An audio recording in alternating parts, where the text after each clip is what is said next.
So hello guys, welcome back. जैसे कि पिछले वीडियो में हम लोगों ने देखा था कि रैम रोम के बारे में भी समझा था, कुछ चीज़ें हो गई। अब हम मेमोरी हायरार्की के बारे में हम जानेंगे कि मेमोरी हायरार्की क्या होती है। Understanding the organisation and interplay of memory components is essential for optimising system performance. Basically memory hierarchy क्या होती है, इसके अंदर कुछ चीज़ें, कुछ कंपोनेंट्स होते हैं, कुछ एसेंशियल सिस्टम्स होते हैं जो कि सिस्टम्स होता है जो उसको परफॉर्म करता है अच्छे से। Next, introduction to memory hierarchy. Memory hierarchy के इंट्रोडक्शन की अगर हम बात करें तो मेमोरी हायरार्की क्या होती है? A hierarchical structure of memory components each with distinct characteristics. इसके अंदर क्या होता है? हायरार्किकल फॉर्म में होता है। जैसे फॉर एग्जांपल ट्री ट्री जो होता है, ट्री देखा होगा, इस टाइप से ये हायरार्किकल फॉर्म में होता है। इसके अंदर कुछ कैरेक्टरिस्टिक्स होती है। अगर हम इसके डिज़ाइंस की बात करें तो इसके अंदर कुछ चीज़ें होती है, जैसे कि इसके कुछ लेवल्स होते हैं। लेवल 0 होता है, लेवल 1, लेवल 2, लेवल 3, लेवल 4, कुछ चीज़ें होती है। स्टेप्स इसके कुछ डिज़ाइंस होते हैं। ये क्या करते हैं कि जैसे जैसे कॉस्ट पर बीट बढ़ता रहता है, वैसे वैसे इसकी क्या रहता है, एक्सेस टाइम भी बढ़ता जाता है।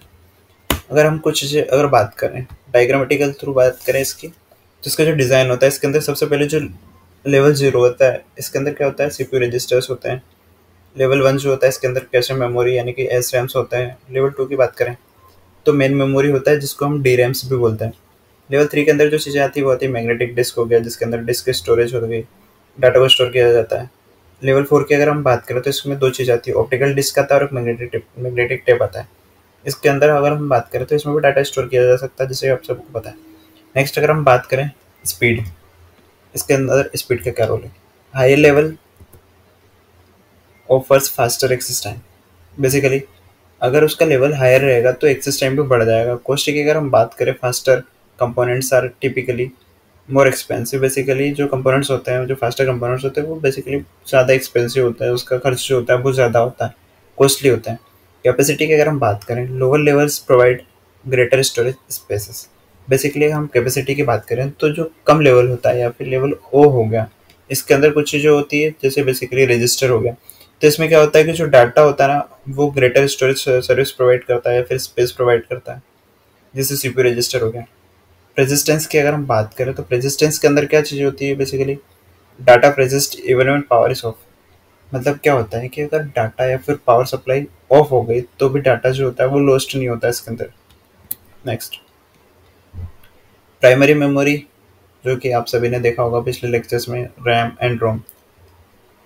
इसके अंदर कुछ चीज़ें होती है, जैसे कि the most frequently access memory components. जो प्राइमरी मेमोरी होती है वो मोस्ट फ्रिक्वेंटली एक्सेस मेमोरी होती है, इसको कभी भी एक्सेस किया जा सकता है। इसके अंदर दो चीज़ें होती है, जैसे कि रैम हो गई, रैंडम एक्सेस मेमोरी, रोम रीड ओनली मेमोरी हो गया। रैम जो होती है वोलेटाइल होती है, हाई स्पीड होती है इसकी, एक्टिव प्रोग्राम को एग्जीक्यूट कर सकती है। रोम की अगर हम बात करें, रोम के अंदर जैसे बेसिकली नॉन वोलेटाइल होती है, बूट इंस्ट्रक्शंस को स्टोर करती है, फायर रोम को देखती है। रोम के अंदर दो चीज़ों को हमने डिस्कस किया था, इसके कुछ टाइप्स थे, डी रोम हो गया, फिर एस रोम हो गया, रैम हो गया। और रोम की अगर हम बात करें तो रोम के अंदर कुछ चीज़ें होती है, जैसे कि बेसिकली ई रोम हो गया, पीपी रोम हो गया। ठीक है। नेक्स्ट, और कुछ भी एग्जांपल्स होते हैं अदर। सेकेंडरी मेमोरी की अगर हम बात करें, सेकेंडरी मेमोरी क्या क्या होती है? हार्ड डिस्क हो गई, सॉलिड स्टेट ड्राइव्स हो गई। जैसे कि हमने पुराने लेक्चर्स में देखा था कि एसएसडी क्या होती है, हार्ड डिस्क ड्राइव, जिसको हम एचडीडी बोलते हैं, वो क्या होती है। उसके अगर हम बात करें, long term storage for files and operating system.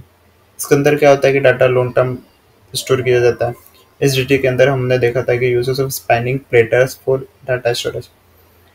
H के अंदर हम बात करें तो इसके अंदर क्या होता है? स्पैनिंग, यानी कि बेसिकली स्पैनिंग प्लेटर रहता है, डाटा को स्टोर करके रखता है। एस की हम बात करें, सॉलिड स्टेट ड्राइव, इसके अंदर क्या होता है? डाटा को स्टोर किया जा सकता है फ्लैश मेमोरी को, चिप्स में या फास्टर एक्सेस के लिए। कैसे मेमोरी के हमने देखा था कि इसके कुछ टाइप्स होते हैं, जैसे कि L1 हो गया, L2 हो गया, L3 हो गया। तो ये क्या है कि इसके कुछ लेवल्स हो गए, जैसे कि फास्टर, स्मॉलर, मेमोरी लेवल्स हो गया, क्लोजर टू सीपीयू। बेसिकली जैसे जैसे क्लोजर होता है वैसे ये सब क्या होता है कि मेमोरी के लेवल्स बढ़ते जाते हैं।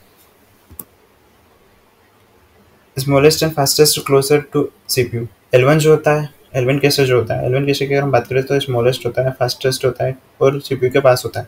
L2 कैसे की अगर हम बात करें तो लार्जर होता है, स्लोवर होता है। या फिर स्टोरेज जो होता है, डाटा स्टोर जो होता है, वो L1 के अंदर जैसे कि होता है वैसा नहीं होता है इसके अंदर। L3 की बात करें, लार्जेस्ट होता है, स्लोवेस्ट होता है, कैसे डाटा इसके अंदर फाउंड नहीं होता है, जैसे कि L1 और L2 में होता है। Memory tendency and access times की अगर हम बात करें, time taken to retrieve data from a memory components, इसके अंदर हमने देखा था जैसे कि कंपोनेंट्स की अगर हम बात करें और उसके एक्सेस टाइम क्या कहते हैं। इसमें कंपोनेंट्स आते हैं, रजिस्टर आ गया, L1 कैसे हो गया, L2 कैसे हो गया, रैम हो गई, SSD जिसको हार्ड डिस्क ड्राइव बोलते हैं। तो रजिस्टर की हम बात करें तो रजिस्टर का जो एक्सेस टाइम होता है वो 0.1 से 1 नैनो सेकेंड्स होता है। और जो L1 कैशे होता है, L1 कैशे का 1 से लेकर 5 तक नैनो सेकेंड्स होता है, इसका एक्सेस टाइम होता है। L2 कैशे का 10 to 20 होता है। रैम की अगर हम बात करें तो इसका जो टाइम होता है, एक्सेस टाइम होता है 50 to 100 नैनो सेकेंड्स होते हैं। SSD जिसको हम हार्ड डिस्क ड्राइव बोलते हैं, इसका जो होता है कि बेसिकली 10 लाख के आसपास होता है और उससे ज़्यादा भी हो जाता है। Caching strategies, temporal and special locality, techniques for improving cache performance, basically ये कुछ टेक्निक्स होती है जिसमें हम कैशे मेमोरी को इम्प्रूव कर सकते हैं, परफॉर्मेंस को इम्प्रूव कर सकते हैं। इसमें आता है जैसे टेम्पोरल लोकेलिटी हो गया या फिर स्पेशल लोकेलिटी हो गया। यहाँ पर जो पी है वो साइलेंट है। स्पेशल लोकेलिटी, अगर हम बात करें टेम्पोरल लोकेलिटी की, recently accessed data is likely to be accessed again, basically जो पुराना जो रिसेंटली जो डाटा होता है उसको वापस एक्सेस कर सकते हैं हम, टेम्पोरल होता है। टेम्पोरल का मतलब ही यहाँ पे हो गया टेम्परेरी। टेम्परेरी बेसिकली कि जैसे कि कुछ फाइल अपन ओपन की, तो फाइल जो होती है वो टेम्परेरी ओपन हो गई, तो हम लोग अगर वापस से उसी को ओपन करना चाहते हैं तो वो एक्सेस कर सकता है। स्पेशल लोकेलिटी की बात करें तो data located near recently accessed data is likely to be accessed next, वही बात होगी कि बेसिकली जो डाटा था जो हम लोग प्रीवियस में देखा था उसी को वापस एक्सेस कर सकते हैं। Virtual memory and paging, virtual memory paging क्या होता है, x tends the usable memory space beyond physical RAM limits. इसमें क्या होती है कि जो यूजेबल जो मेमोरी स्पेस होता है उसको बढ़ावा दिया जाता है, जैसे कि फिजिकल रैम हो गई उसकी जो लिमिट्स होती है उससे ज़्यादा एक्सटेंड किया जाता है। इसमें कुछ चीज़ होती है जैसे पेजिंग हो गया, पेज टेबल हो गई, पेज फॉल्ट हो गया। पेजिंग की अगर हम बात करें, divides virtual memory into fixed size pages. Basically paging की बात करें, पेजिंग मतलब होता है पेज, पेज मतलब जैसे कि पेज हो गया अपना है ना, स्लाइड्स हो गई, स्लाइड के पेज होते हैं। तो इसमें क्या रहता है कि मेमोरी की पेजिंग की बात हो रही है इसके अंदर। तो मेमोरी की पेजिंग के अंदर क्या होता है कि जैसे डिवाइड करके रखता है पेजेस को, फिक्स्ड साइज में डिवाइड करके रखता है। पेज टेबल की अगर हम बात करें, maps virtual pages to physical memory frames, मतलब फ्रेम्स के अंदर डिजाइन करके रखता है। पेज टेबल, टेबल मतलब टेबल को बेसिकली कुछ चीज़ें हो गई जैसे कि टेबल के फॉर्म में रखता है। पेज फोल्ड की अगर हम बात करें, occurs when a requested page is not in memory. Page fold जो होता है ये कब आता है, जैसे बेसिकली ये एक्सेस है या फिर डिनाई करने का ऑप्शन है जिसके अंदर की वार्निंग टाइप का है। इसके अंदर क्या करता है कि रिक्वेस्ट मांगता है वो चीज़ों को कि वो मेमोरी के अंदर है या नहीं है। नेक्स्ट की अगर हम बात करें, कंक्लूजन की बात करें, ऑप्टिमाइजिंग मेमोरी परफॉर्मेंस, यानी कि मेमोरी परफॉर्मेंस है उसको कैसे बढ़ा सकते हैं हम लोग, कैसे ऑप्टिमाइज कर सकते हैं। Outstanding memory hierarchy is crucial for optimising system performance. Basically जो मेमोरी हायरार्की होती है वो सिस्टम की जो परफॉर्मेंस है उसको बढ़ा देती है। इसके अंदर होती है कैशे फ्रेंडली कोड हो गया या फिर मेमोरी एलोकेशन हो गया, हार्डवेयर अपग्रेड्स हो गए। कैशे फ्रेंडली कोड्स की अगर हम बात करें तो optimise algorithm to exploit locality, basically जो कैशे फ्रेंडली कोड्स होते हैं या फिर कोडिंग्स होती है या फिर जो एल्गोरिथम्स होती है उसके थ्रू भी इसको हम बढ़ा सकते हैं, इसकी परफॉर्मेंस को बढ़ा सकते हैं। मेमोरी एलोकेशन की अगर हम बात करें तो allocate memory efficiently to minimize fragmentations, basically memory को जो एलोकेट करते हैं वो काफ़ी अच्छे से कर सकते हैं, अलग अलग तरीके से कर सकते हैं कि कहाँ कौन से डाटा को कहाँ स्टोर करना है। हार्डवेयर अपग्रेड्स की अगर हम बात करें, consider faster memory components and increased cache sizes. Basically hardware upgrades की बात करें तो इसमें कुछ कंपोनेंट्स जो होते हैं, कैशे साइज होता है वो बढ़ जाता है। तो इसमें क्या करना चाहिए कि अपग्रेड करते रहना चाहिए चीज़ों को, हार्डवेयर को अपग्रेड करते रहना चाहिए या फिर जो डाटा स्टोरेज डिवाइसेस होते हैं उनको अपग्रेड करते रहना चाहिए। Thank you for watching our video, subscribe channel tech defender.